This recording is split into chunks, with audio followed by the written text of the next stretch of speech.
여러분 안녕하세요. 오늘은 창세기 강의 첫 번째 시간 창세기 개관입니다. 창세기는 그 이름처럼 창조 기사가 주된 내용은 아닙니다. 창조 기사는 창세기 50장 중에서 단 2장밖에 되지 않기 때문입니다. 3장부터 11장까지는 인류가 타락하여 죽음에 이를 수밖에 없는 타락과 심판의 반복이고요. 12장부터 50장까지는 하나님의 언약이 이스라엘 족장들에게 전수되는 이야기입니다. 그러니까 창세기 전반부인 3장부터 11장이 언약이 없는 인류의 타락과 심판과 죽음에 대해서 이야기한다면 12장부터 50장까지는 아브라함을 기점으로 시작되는 하나님의 구속 언약이 그 아브라함, 이삭, 야곱 즉 이스라엘의 족장들에게 어떻게 전수되고 구체화되는지를 즉 언약의 역사에 대해서 다루고 있습니다. 하반부는 언약의 전수 역사, 그리고 상반부는 언약이 주어지지 않은 인류의 타락과 심판, 하지만 그 속에서도 생명을 주시고 문화를 번성케 하시는 신학에서는 이거 일반 은총이라고 하는 하나님의 보편적인 은혜와 사랑에 대해서 다루고 있습니다. 창조기사는 단 1장과 2장, 2장밖에 없어요. 그래서 창세기라고 하는 이름에 걸맞지 않게 창세기는 창조기사가 주된 내용을 갖고 있지 않고 바로 이한 언약을 기준으로 해서 언약에 대한 이야기를 하고 있습니다. 우리가 이 시점에서 잊지 말아야 될 것은 창세기에 이러한 언약 역사의 청자, 즉 듣는 사람의 대상이 첫 번째 청자가 갓 출애굽한 히브리 민족이라는 것입니다.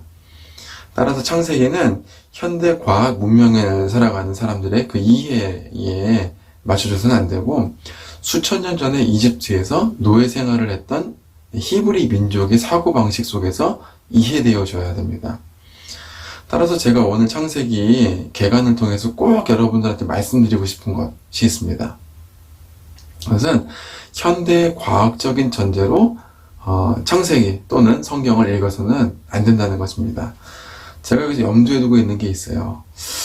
창세기를 주석한 세계적인 구약신학자 고든 웬함이라고 하는 교수님은 창세기를 현대 과학적 증거로 읽게 되면 성경도 무너뜨리고 과학도 무너뜨리는 결과를 초래한다고 합니다. 여러분, 토마스 쿤이라고 하는 과학 철학자도 패러다임 시프트라고 하는 말을 통해서 과학이라고 하는 것도 하나의 패러다임, 세계를 이해하는 하나의 패러다임, 하나의 패러다임이라고 말했습니다. 과학이라는 하나의 이론 도출 방식도 인간이 살아간 특정한 한시적인 역사 속에서 인간의 감각기관을 통한 경험이라고 하는 것을 매개로 증명된 어떤 특정한 방법일 뿐입니다. 따라서 과학도 세계를 이해하는 하나의 관점일 뿐이지 그것 하나만으로 세계를 전체를 다 싸잡아서 이해했다고, 전부를 이해했다고는 말할 수가 없을 것입니다. 하지만 현대는 과학 맹신주의를 가지고 과학으로 이해되어야만 참이라고 생각하고 거꾸로 해석하게도 성경도 과학으로만 이해를 해야 된다고 그렇게 생각합니다. 이러한 이해는 과학도 무너뜨리고 성경의 문학적인 방식, 그리고 히브리 노예들에게, 수천 년 전 노예들에게 하나님이 자신을 낮추어서 계시하신 그 하나님의 방식 또한 깨트리는 처사가 되는 것입니다. 이것을 과학적 환원주의라고 합니다. 과학 한 가지로 모든 형이상학, 모든 세계를 이해하는 것입니다. 형이상학적인 건 이해할 수가 없는데 그런 오류를 범하는 것입니다. 제가 오늘 창세기 첫 시간인데 이렇게 심오한 이야기를 드려서 죄송합니다. 제가 이렇게 기독교 변증적인 이야기를 하는 이유는 성경적 세계관이 절대로 세속의 세계관 또는 과학에 비해서 비이성적이거나 미신적이지 않다는 것을 말씀드리려고 하는 것입니다. 성경은 신적인 계시로 하나님이 인간에게 명하시는 과학보다 더 고차원적인 것을 말합니다. 그 과학적 층의 해석을 넘어서는 더 높은 것을 말한다는 것을 여러분 믿으시고 신앙적인 자신감을 가지시기를 바랍니다. 세계적인 신학자인 영국의 옥스퍼드 대학교의 알리스트 맥그라스라고 하는 교수님은 과학이 영어로 how, 어떻게에 대한 책이라면 성경은 why, 왜에 대한 책이라고 합니다. 그는 24살에 옥스퍼드 대학에서 분자생물학으로 박사학위를 받은 사람이고, 또한 동대학에서 역사신학과 조직신학으로 박사학위를 받은 사람입니다. 지금 그 대학에서 조직신학과 역사신학을 가르치고 있습니다. 그는 과학자이자 신학자이기 때문에 과학과 신학 두 학문 간의 차이점을 누구보다 잘 알고 있습니다. 그분은 그렇게 이야기를 하는 거예요. 과학은 과거부터 현재까지 이 세계가 어떻게 형성되어 왔는지를 설명하는 학문이다. explain 하는 학문이에요. 그런데 신학은 세계가 왜 존재해야 되는가? 세계의 존재 목적은 뭔가? 당위성은 뭔가? 그래서 세계의 미래가 어떻게 되는가? 그것에 대해서 이야기하는 것이 바로 신학이라고 합니다. 이런 신학적인 가치는 절대로 과학적인 방법, 어떤 기간에 비슷한 상황과 조건 가운데 하나의 가설을 정해서 같은 패턴으로 실험을 반복해서 어떻게 보면 그 10번 하면은 9번, 10번에서 충분하게 좀 가설이 증명될 정도 실험이 성공하게 되면 그게 하나의 이론이 되는 거예요. 근데 그건 언제라도 나중에 깨질 수가 있고 바뀔 수가 있는 설명 방식인 거예요. 다시 말해서 과학은 과거, 그리고 어떻게 존재하는가에 대해서 설명하는 학문이라고 한다면, 신학은 미래, 그리고 왜 존재하는지 그 존재 목적에 대한 학문이라고 할 수 있겠습니다. 그러면 더 이상 뜸들이지 않고 여러분, 제가 신학 또는 성경에서 말하는 우주의 존재 목적에 대해서 말씀을 드릴게요. 우주의 존재 목적은 무엇입니까? 우리가 과학자들이 이야기하는 것보다 여러분, 신앙 갖고 있는 여러분들 더 잘 말해야 되잖아요. 그것은 바로 예배입니다. 한번 따라해볼게요, 여러분. 예배. 예배가 바로 우주의 존재 목적, 가장 큰 목적이에요. 그래서 미국의 웨스트민스터 신학교의 신약 교수인 그레고리 빌이라고 하는 분은 자신의 책인 성전신학에서 우주를 바로 성전이라고 말했습니다. 우주는 뭐라고요? 성전. 우주의 존재 목적은 인간이 그 형성 과정을 파헤치고 설명하고 전략적으로 사용하기 위해서 탐구하는 것이 아니에요. 이것은 과학이죠. 물론 이것도 굉장히 가치 있는 일이에요. 하지만 과학은 스스로 그것 하나만으로 설 수 없는 학문이에요. 다른 학문의 도움이 필요하다는 거예요. 우주의 신비를 설명하면서 그걸 파헤치기만 하고 그것이 하나님의 영광을 드러낸다는 사실을 모른다면 정말로 참된 가치에 도달하지 못한 것입니다. 또한 우주의 재화를 사용하고 생산적인 활동을 하기 위해서는 윤리적인 기준점이 있어야 돼요. 그런데 이 윤리는 과학적인 방식으로는 증명할 수 없는 가치이죠. 목자는 그렇게 이야기합니다. 리처드 도킨스의 이기적 유전자라고 하는 그 말을 인용해서 목사님 뭐 그렇게 얘기할 수 있겠죠. 과학에서도 우주의 그 윤리적 기준에 대해서 이야기할 수 있어요. 그거는 어떠한 이 종이라고 하는 공동체 또는 이 유전자가 생존하기 위해서 몸부림치는 과정이다. 그것이 바로 윤리다. 이기적으로 자기가 생존하기 위한 기술을 터득했는데 그게 뭐예요? 최소한의 윤리라고 하는 것이죠. 그게 도킨스의 말이에요. 근데 재밌는 것은 도킨스가 만들어진 신이라고 한 두꺼운 책에서 저는 제가 말씀드린 알리스터 맥그레스 똑같은 옥스퍼드 대학에서 이제 비슷한 전공을 한 과학자이자 신학자잖아요. 그래서 이 알리스터 맥그레스가 두 학문을 다 하고 나서 보니까 우스운 거예요. 그래서 도킨스의 망상이라고 한 책을 썼어요. 여러분 아니에요. 그건 도킨스의 망상이에요. 윤리는 그 온톨로지컬 베이시스, 즉 그 윤리를 우리가 당위적으로 행해야 되는 그 가치의 토대가 되는 것은 과학이 경험이 설명해 주지 못해요.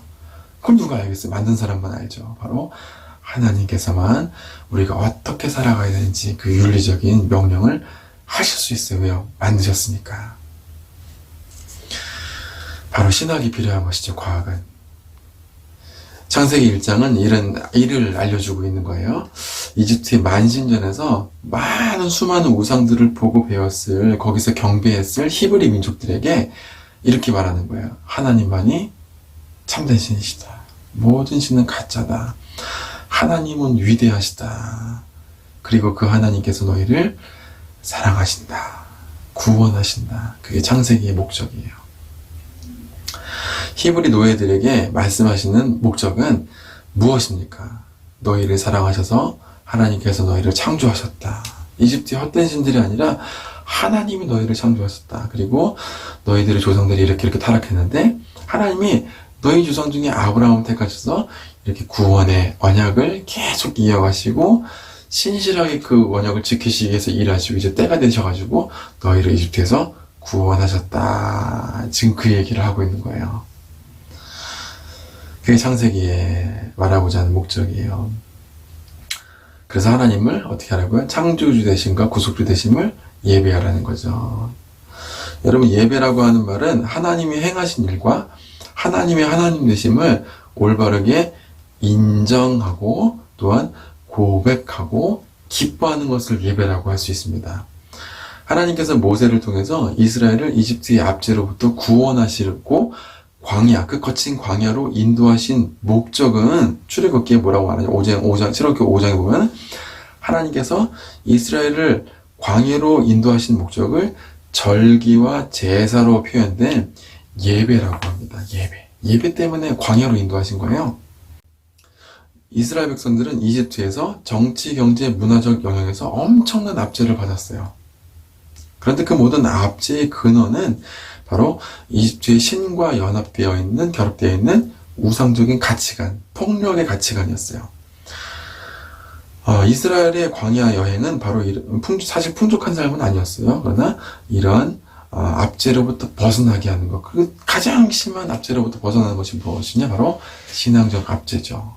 또는 그 여러 가지 물질적인 세계관에 자신이 매여 있는 거예요. 이런 모든 압제로부터 참된 자유를 경험하게 해주는 것인데 그 참된 자유가 뭐냐? 바로 예배라고 하는 거예요. 여러분, 결혼을 가지고 한 사람에게 구속되는 거라고 하잖아요. 옛날에 김종서 씨 노래 중에 아름다운 구속이라고 하는 노래가 있었어요. 결혼이 구속되는 거죠. 한 사람한테만. 저 자유가 아니죠? 여러분들 오해하지 마세요, 여러분. 저는 굉장히 이제 행복한데, 한 사람한테 구속돼갖고, 한 사람한테 구속되는 것인데, 그게 아름다운 구속이라고 하잖아요. 반면에, 많은 것들을 선택해야 되고, 많은 것을 묶인 것으로부터 내가 자유케 되는 것이죠. 여러분, 신앙이 바로 그래요. 오직 하나님께만 구속이 되는 거예요. 하나님만 예배하고, 하나님만 사랑하는 거예요. 근데 그것을 구속이라고 하지 않고, 선택의 고난이라고 생각하지 않고, 기쁨이라고 하고, 참된 자유와 생명이라고 하죠. 그것이 바로 예배예요. 참된 자유. 사랑하는 성도 여러분, 여러분들을 자유케 하는 것은 무엇입니까? 진정으로 여러분들을 기쁘게 하고 행복하게 하는 것은 무엇입니까? 그 여러분의 기쁨이 이 땅에 있는 것들이 아니라 저 높은 고차원적인 곳으로 그 행복의 기준을 이동시키는 게 바로 뭐예요? 그것이 바로 예배를 맛본 사람들입니다.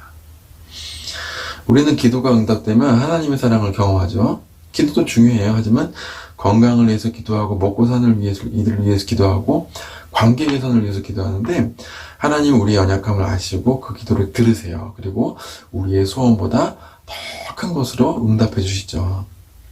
그러나 우리의 믿음이 연약해서 기도 응답이 되면 좋은데 그게 기쁨이 오래가지 않아요. 여러분 항상 오래가세요?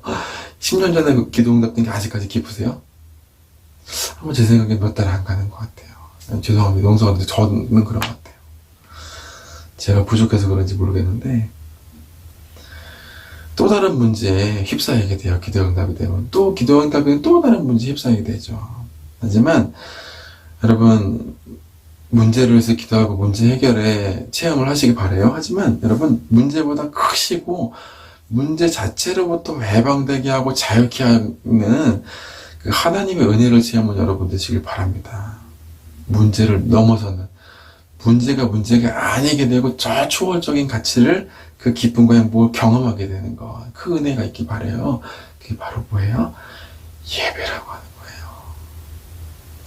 여러분 저는 부끄럽지만 아버지가 어렸을 때부터 전도 생활을 했지만 10개 넘는 교회를 그렇게 많이 다녔어요. 근데 그 기쁨을 경험하지 못한 거예요. 그냥 그저 윤리적으로 교회 다니고 담배 피지 말고 술 먹지 말아라고 하는 윤리적인 행동 강령은 열심히 순종했죠. 군대 갔다 오고 나서 20대가 되었을 때 정말 예배하는 기쁨이 무엇인지 하나님과 영적으로 교제하는 기쁨이 뭔지 20대 때 경험을 한 거예요. 제가 목사가 되었어요. 참된 기쁨이 뭔지 알기 때문에. 물론 공무원하고 경찰 공무원에서 사람들 치안을 보호하고 또 여러 가지 생명을 보호하는 것도 참된 가치이지만 그보다 더 중요한 하나님을 예배하는 기쁨이 있었던 거예요. 그래서 저는 한 가지 소망이 있는데 우리 하영 장로교에 오셔서 예배 드리는 분들이 말씀으로 은혜받고 찬송으로 은혜받고 정말 하나님의 영적으로 깊이 교제하는 그런 예배의 기쁨, 이 세속으로부터 자유되는 저 높은 곳에 있는 하나님의 초월적인 가치를 경험하는 그런 은혜가 있었으면 좋겠어요. 더 이상 문제가 되지 않는. 이것이 창세기의 목적이고 성경의 목적이고 신학의 목적입니다. 기독교는 어떤 윤리로 환원될 수 없어요. 기독교는 우리의 행동 이전에 하나님의 행동을 관찰하는 거예요. 우리를 너무도 세심하게 사랑하시는 우리 하나님의 깊은 사랑을 관찰하는 것입니다. 여러분 나이가 들면 부모님이 주신 사랑의 사건들이 불현듯이 기억납니다. 여러분 어떠세요?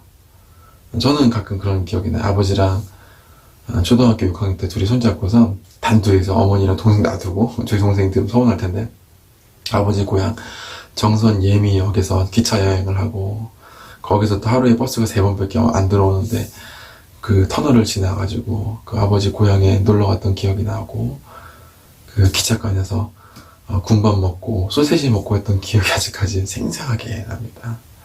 목욕탕, 아버지랑 둘이 목욕하러 갔다가 그때도 제 동생 소원할 건 동생 놔두고 저만 갔어요. 그래서 목욕하고 나서 바나나 우유 먹으면서 집에 갔던 아주 상쾌한 기분이 들었던 그 기억들이 나요.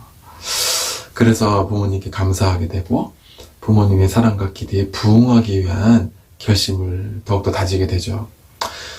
이걸 철들었다고 하죠. 저는 좀 철들은 것 같아요.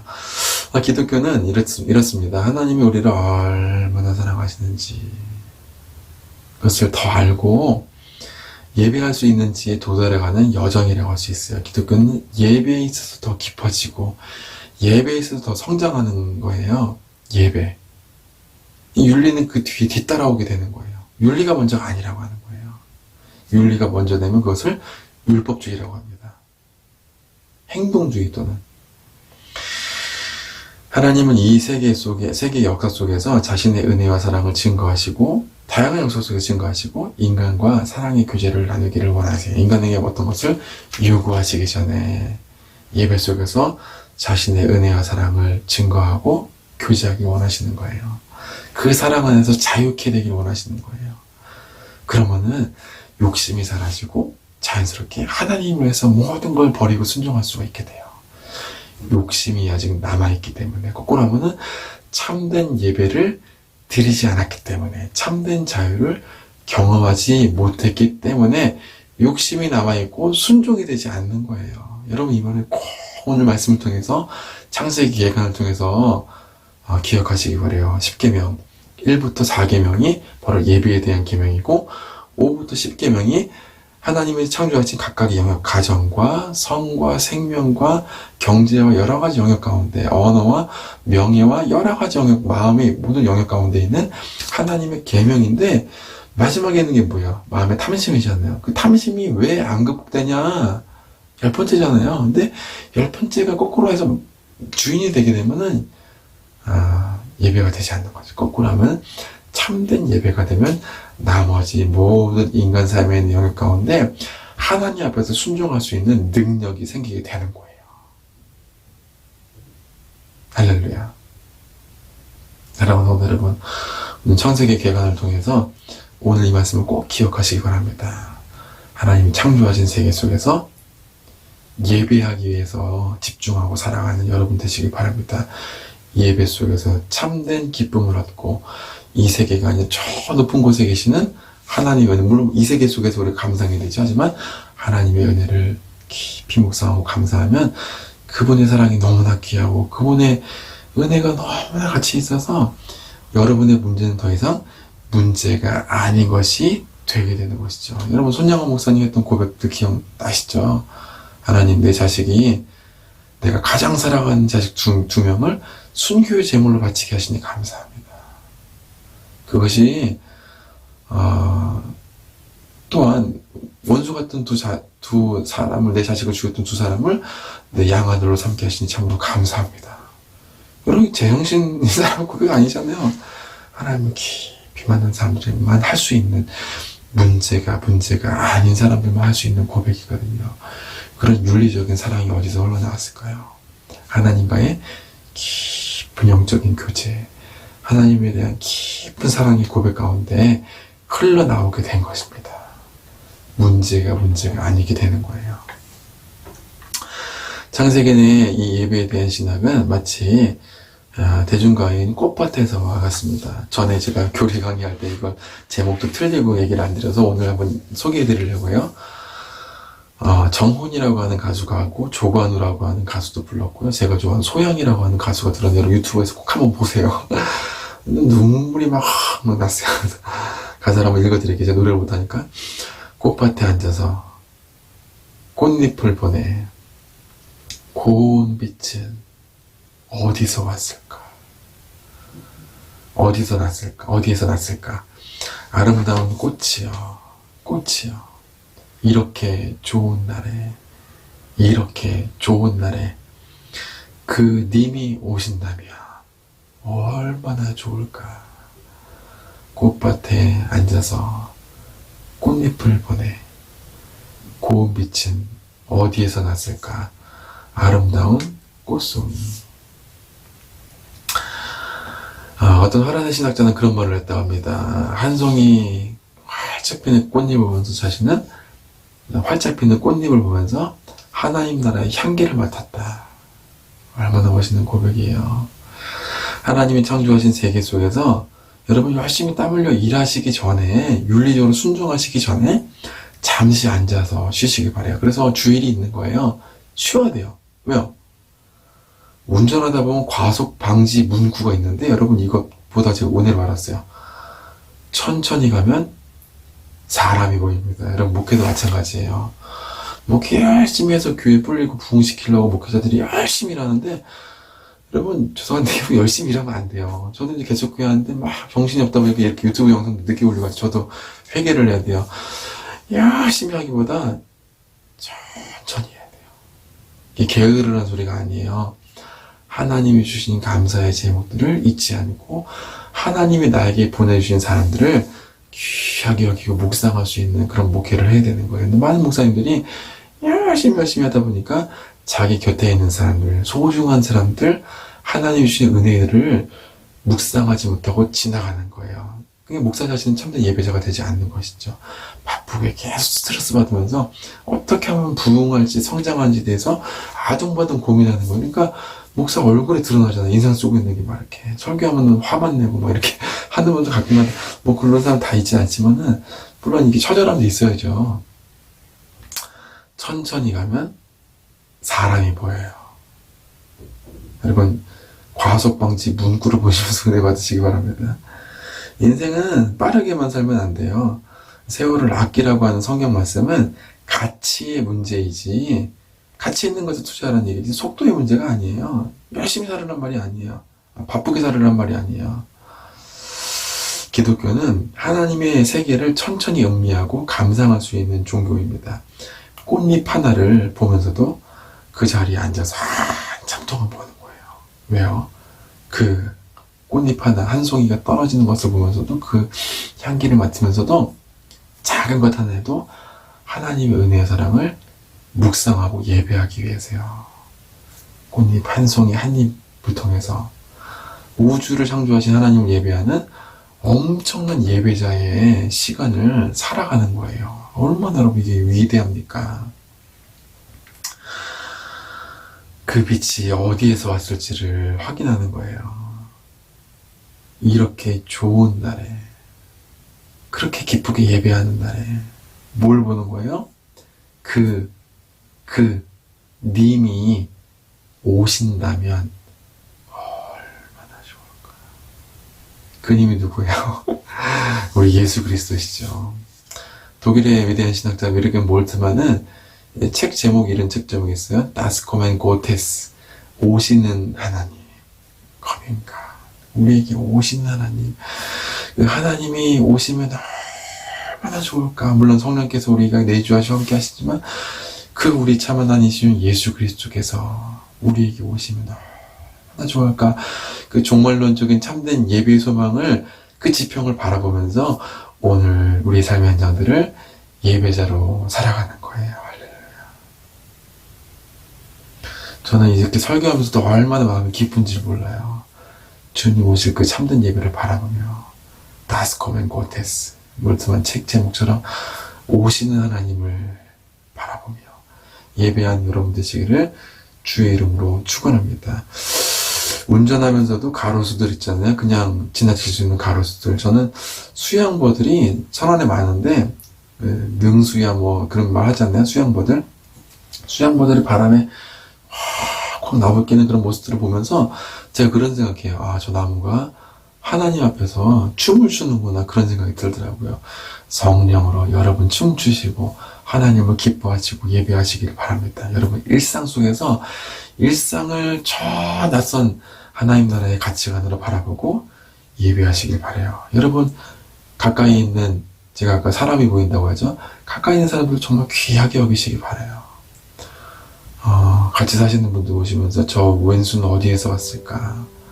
저 어디에서 왔을까? 이런 게 아니라 여러분 하나님 보내신 거예요. 정말 아름답게 여기고, 그렇게 안 보일 수도 있겠지만 기도 열심히 한번 해보세요. 다른 곳에서 기도하지 마시고 정말 하나님 보내신 사람으로 여러분 확인하시고 그분들을 같이 여기시고 어디서나 예배하시는 여러분 되시기를, 어디서나 예배자의 눈으로 세계를 해석하고 예배자의 시간으로 공간으로 그 삶을 살아내는 여러분 되시기를 주의 이름으로 축원하면서 창세기를 읽고 성경을 읽으시는데 성공하는 한 주간 되시기를 주의 이름으로 축원합니다. 기도하겠습니다. 하나님 아버지, 오늘 창세기 개관을 통해서 창세기를 또한 성경을 어떻게 읽어야 하는지에 대해서 배우게 하시니 감사합니다. 성경은 과학적인 논리로 증명되어야 되는 하나의 신화도 아니며 하나님 창조하신 참된 이야기이지만 그것 자체가 다가 아니고 하나님의 사랑을 창조와 구속 가운데 펼쳐 보이시는 하나님의 위대한 사랑 이야기라고 하는 것을 알게 하시니 감사합니다. 하나님 우리들의 눈을 열어서 그 하나님의 은혜의 사랑을 항상 확인하고 부지런하게 사랑하는 것도 중요하지만 잠시 순간순간 지나칠 수 있는 시간들을, 공간들을 항상 눈여겨보며 예배자의 눈으로 바라보며 아름다운 눈으로 바라보며 하나님을 예배할 수 있는, 어디나 찬송할 수 있는 우리가 될 수 있도록 인도하여 주시옵소서. 주께 감사하며 예수님의 이름으로 기도합니다.